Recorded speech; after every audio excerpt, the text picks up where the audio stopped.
प्रिय विद्यार्थियों, आज मैं इस वीडियो के माध्यम से मध्यकालीन भारत के इतिहास के अंतर्गत बीए पार्ट सेकंड का फर्स्ट अर्थात प्रथम प्रश्न पत्र के नए अध्याय के बारे में इस वीडियो के माध्यम से आपको जानकारी प्रदान करने जा रहा हूँ। नया जो हमारा विषय हम प्रारंभ कर रहे हैं वो है हुमायूं की प्रारंभिक कठिनाइयाँ और उसकी असफलता के कारण। इस वीडियो में मैं आज आपको हुमायूं की प्रारंभिक कठिनाइयों के बारे में जानकारी दूंगा। दिल्ली के सिंहासन पर बैठने पर उसके सामने जब वो सिंहासन पर बैठा 30 दिसंबर 1530 ईस्वी को, तो कौन कौन सी कठिनाइयाँ उसके सामने थी, कौन कौन सी कठिनाइयों का उसको सामना करना पड़ा, उसके बारे में मैं इस वीडियो के माध्यम से आपको जानकारी प्रदान कर रहा हूँ। हुमायूं की प्रारंभिक कठिनाइयों में सबसे पहली जो कठिनाई है वो है असंगठित और अव्यवस्थित राज्य। बाबर ने अपने पुत्र हुमायूं के लिए एक असंगठित और अव्यवस्थित राज्य छोड़ा था।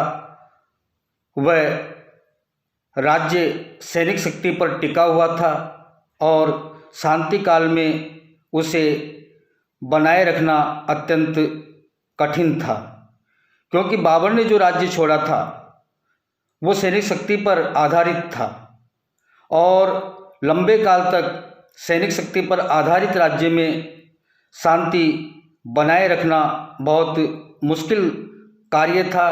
तो इस प्रकार से जो पहली कठिनाई थी हुमायूं की, वो थी असंगठित और अव्यवस्थित राज्य की। दूसरी जो प्रारंभिक कठिनाई आती है उसका हम दोषपूर्ण शासन व्यवस्था के अंतर्गत उसका उल्लेख कर सकते हैं। दोषपूर्ण शासन व्यवस्था के अंतर्गत बाबर ने अपने साम्राज्य को अपने अमीरों सरदारों में बांट दिया था। बाबर ने प्रचलित शासन व्यवस्था में कोई सुधार नहीं किया, अतः भारतीय प्रजा मुगलों को विदेशी समझती थी और उन्हें अपना सहयोग नहीं दे सकी। तो इस दोषपूर्ण शासन व्यवस्था भी उसके लिए बहुत बड़ी चुनौती थी, एक कठिनाई थी। तीसरी जो कठिनाई है वो है दोषपूर्ण सैन्य संगठन। बाबर की अगली जो कठिनाई थी वो थी बाबर की सेना में मुगल, उज़्बेक, ईरानी, चुगताई, अफ़गान, भारतीय आदि सैनिक शामिल थे। अलग अलग जातियों के, अलग अलग स्थानों के, अलग अलग विचारधारा और अलग अलग संस्कृतियों के जो सैनिक थे उसकी सेना में शामिल थे और इस प्रकार इस सेना में कोई विशेष तालमेल नहीं था। तो ये दोषपूर्ण सैन्य संगठन भी हुमायूं की कठिनाई के रूप में हम उसका यहाँ पर जिक्र कर सकते हैं। अगला जो महत्वपूर्ण कठिनाई का उसको सामना करना पड़ा हुमायूं को सिंहासन प्राप्त करने के बाद, वो था रिक्त राजकोष। यद्यपि बाबर को दिल्ली और आगरा के खजाने से अतुल धन हाथ लगा था, परंतु उसने इस धन को अपने अमीरों, सरदारों, सैनिकों और कृपा पात्रों में बांट दिया था। परिणाम स्वरूप बाबर की मृत्यु के बाद राजकोष लगभग रिक्त था, जिससे हुमायूं को आर्थिक कठिनाइयों का सामना करना पड़ा।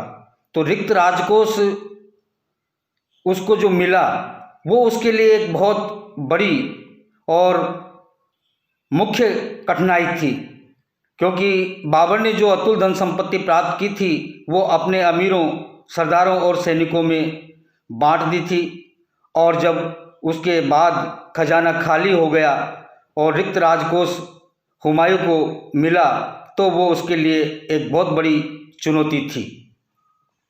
पांचवा जो बिंदु है जिसके आधार पर हम हुमायूं की कठिनाई का जिक्र कर सकते हैं वो है हुमायूं के भाइयों द्वारा कठिनाइयाँ उत्पन्न करना। हुमायूं के भाई अपने स्वार्थों की पूर्ति में लगे रहते थे। उन्होंने संकट के अवसर पर हुमायूं की सहायता नहीं की और उसके मार्ग में कठिनाइयाँ उत्पन्न की। तो अपने भाइयों का विरोध और भाइयों के द्वारा जो असंतोष था उसके कारण भी हुमायूं अपने आप को यहाँ पर कठिन स्थिति में मानता था। तो ये भी हुमायूं के भाइयों के द्वारा जो कठिनाइयाँ उत्पन्न की गई वो भी उसकी एक तरह से समस्या ही थी। अगला जो उल्लेख कर सकते हैं बिंदु के आधार पर वो है संबंधियों का विरोध। हुमायूं के सगे संबंधी भी उसके प्रबल प्रतिद्वंदी बने हुए थे। उसका बहनोई मोहम्मद जमाल मिर्ज़ा उसका प्रबल विरोधी था। वह दिल्ली की गद्दी प्राप्त करना चाहता था। जमाल मिर्ज़ा स्वयं उसकी गद्दी पर निगाहें टिकी हुई थी और वो उस गद्दी को प्राप्त करने का अवसर नहीं छोड़ना चाहता था और बार बार प्रयत्न करता रहता था। तो इस प्रकार से उसके सगे संबंधियों में उसके बहनोई के द्वारा भी उसके लिए एक समस्या उत्पन्न की गई। अगली जो कठिनाई थी वो थी अफगानों की समस्या। अफगान हुमायूं के प्रबल प्रतिद्वंदी थे। इन अफगान सरदारों में महमूद लोदी, शेर खां और बिब्बन बायजीद आदि प्रमुख थे।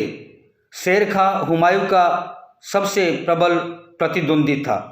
आप सभी को ये जानकारी मिलेगी इतिहास में कि शेर खां ने किस प्रकार से उसके सामने कठिन समस्याएं उत्पन्न की। तो ये अफगानों की समस्या भी हुमायूं की प्रारंभिक कठिनाइयों के अंतर्गत आती है।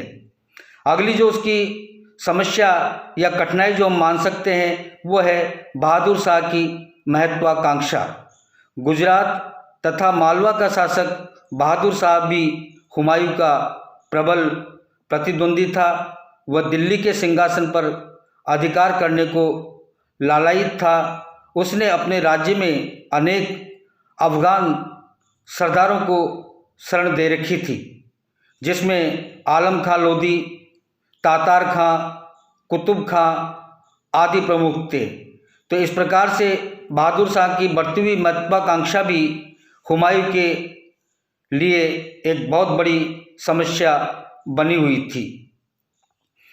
प्रारंभिक कठिनाइयों के अंतर्गत अगली जो उसकी कठिनाई का हम यहाँ पर जिक्र कर सकते हैं वो है बंगाल की समस्या। बंगाल का शासक नुसरत शाह भी अफगानों को सहयोग दे रहा था। उसने भी अपने राज्य में विद्रोही अफगानों को शरण दे रखी थी। तो इस प्रकार से बंगाल की समस्या भी उसके सामने एक बहुत बड़ी चुनौती थी, जिसके अंतर्गत नुसरत शाह ने अफगानों को अपने राज्य में सहयोग दे रहा था, जो उसके लिए कठिनाइयाँ पैदा कर रहा था। तो इस प्रकार से हम देख सकते हैं कि हुमायूं की जो प्रारंभिक कठिनाइयाँ थी सिंहासन प्राप्त करने के बाद, उसकी हमने आपको यहाँ पर उनका उल्लेख किया। अगले वीडियो के माध्यम में हम आपके साथ अगले विषय को लेकर उपस्थित होंगे। धन्यवाद।